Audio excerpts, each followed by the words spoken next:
Hello viewers, আসসালামু আলাইকুম। Welcome back to my channel. আবার আপনার মাঝে হাজির হয়েছি নতুন একটি ভিডিও নিয়ে।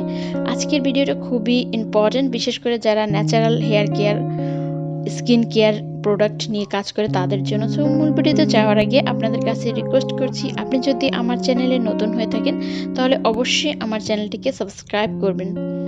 তো আজকে আমি আপনাদের দেখাবো যে কোনো হার্বস আপনারা কিভাবে বাসায় ট্রাই করে নিতে পারেন।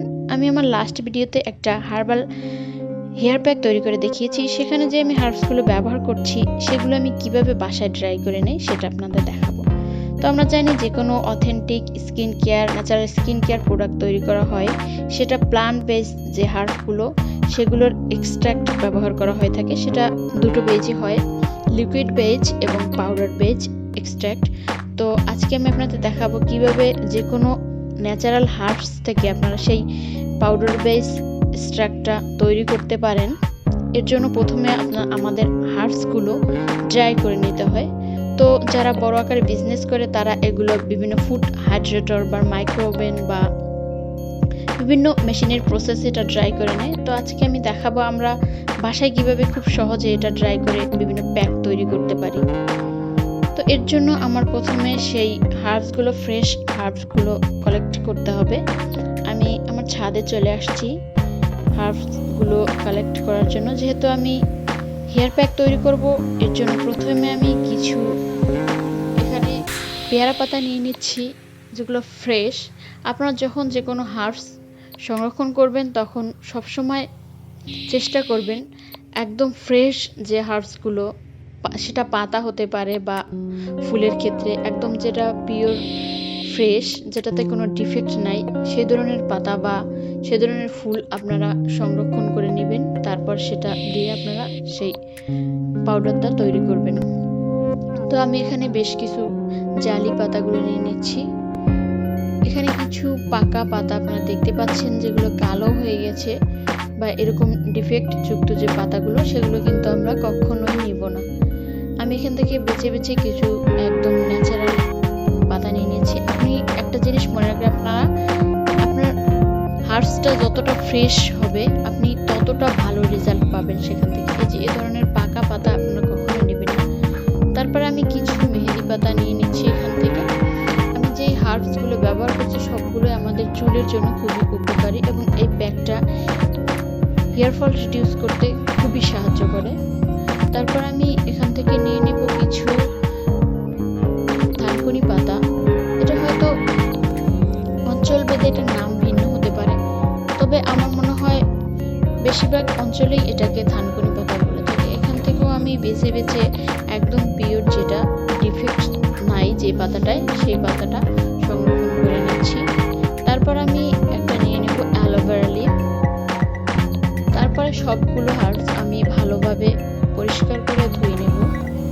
যেহেতু এগুলো ছাদ থেকে আমি সংগ্রহ করে নিয়ে আসছি, এগুলো প্রচুর পরিমাণ ধুলোবালি বা ময়লা রয়েছে। আমি 3 থেকে 4 বার ভালোভাবে এভাবে ঘষে ঘষে ধুয়ে সেটা আমি ছাকনা দিয়ে পানিটা সেকে নেব। বন্ধুরা, একটা কথা বলে রাখি, যে কোনো হার্বসের ভালো ফলাফল পেতে বা প্রোডাক্টের আপনি এই ড্রাই প্রসেসটা কিন্তু অনেক ইম্পর্টেন্ট, বিশেষ করে যে ড্রাই পাউডারগুলো আমরা ব্যবহার করি বিভিন্ন ফেস প্যাক বা হেয়ার প্যাকে।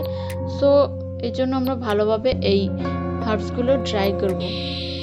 তারপরে আমি এভাবে একটা স্টিলের প্লেটের মধ্যে এগুলো সব এরকম অ্যালোভেরা পাতাটা কেটে দিয়ে দিয়েছি এবং ওই পাতাগুলো সব ছোট ছোট করে কেটে নিয়েছি। তারপর অন্য একটা স্টিলের প্লেটে আমি এখানে কিছু মেথি, তিসি, কাস্টার্ড এবং পেঁয়াজ নিয়ে নিয়েছি সবগুলো। এরপর আমি ড্রাই করতে দিয়ে দিব। আপনারা মনে রাখবেন, যেহেতু আমরা চুলোর নিচে এটা ড্রাই করব, সেহেতু অবশ্যই স্টিলের প্লেট বা স্টিলের যে ট্রেগুলো থাকে সেগুলো ব্যবহার করবেন। কখনো প্লাস্টিক বা মেলামাইন অথবা সিরামিক্সের জিনিস ব্যবহার করবেন না। এভাবে দিয়ে তারপর চুলোর নিচে যখন রান্না করবেন তখন দিয়ে দিবেন। আমি এখানে স্টিলের বা টিনের যে চুলোগুলো থাকে নর্মাল, সেটার নিচে এটা ড্রাই করে নেব, কারণ এটা নিচের স্পেসটা খুবই বড় হয়ে থাকে, যেখানে আমরা খুব ইজিলি যে কোনো ট্রে বা প্লেট রাখতে পারি। আপনারা দেখতে পাচ্ছেন কতটা খোলামেলা জায়গাটা। যেহেতু আমরা এগুলো চুলে বা ফেজে ব্যবহার করব, তাই খুব সেন্সিটিভভাবে, খুব ক্লিনভাবে এটাকে আমাদের প্রসেস করতে হবে। সো আমি এখানে দিয়ে দিয়েছি এবং চুলোর জালটা আপনারা সবসময় মিডিয়াম রাখবেন, কখনো হাই দিবেন না, তাতে আপনার হাতটা বার্ন হয়ে যেতে পারে, সেদিকে আপনাদের অবশ্যই খেয়াল রাখতে হবে। তো আমি এখানে একটা পাতিলে পানি বয়লিং করতে দিয়ে দিয়েছি। এটা নিচে আমি এই হার্বসগুলো রেখে দিচ্ছি। কিছুক্ষণ পর পর আমি এটাকে নেড়ে চেড়ে দিব। তো অনেকের বাসায় গ্লাসের চুলা থাকে, সেক্ষেত্রে আপনারা সেটা পারবেন, তবে এখানে একটা প্রবলেম রয়েছে, এর নিচের যে ফাঁকাটা থাকে অংশটা, সেটা কিন্তু স্পেসটা ছোট, এখানে আপনার ট্রে বা প্লেট সহজে যায় না। সো আমি এখানে আধা ঘন্টা পরে এটা আবার নেড়ে চেড়ে দিয়ে দেবো। আপনারা কিছুক্ষণ পর পর এগুলো চেক করে নেবেন, কারণ এই হার্বসগুলো বার্ন হয়ে না যায়, নষ্ট হয়ে না যায়।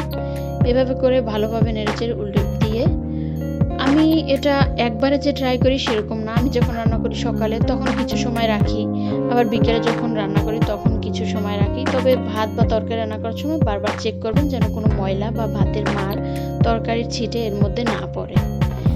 আপনারা দেখতে পাচ্ছেন হার্বসগুলো কতটা ফ্রেশ হয়েছে, এভাবে একদম খুব স্পাইসি, তো কালারগুলো কিন্তু নষ্ট হয়ে যায়।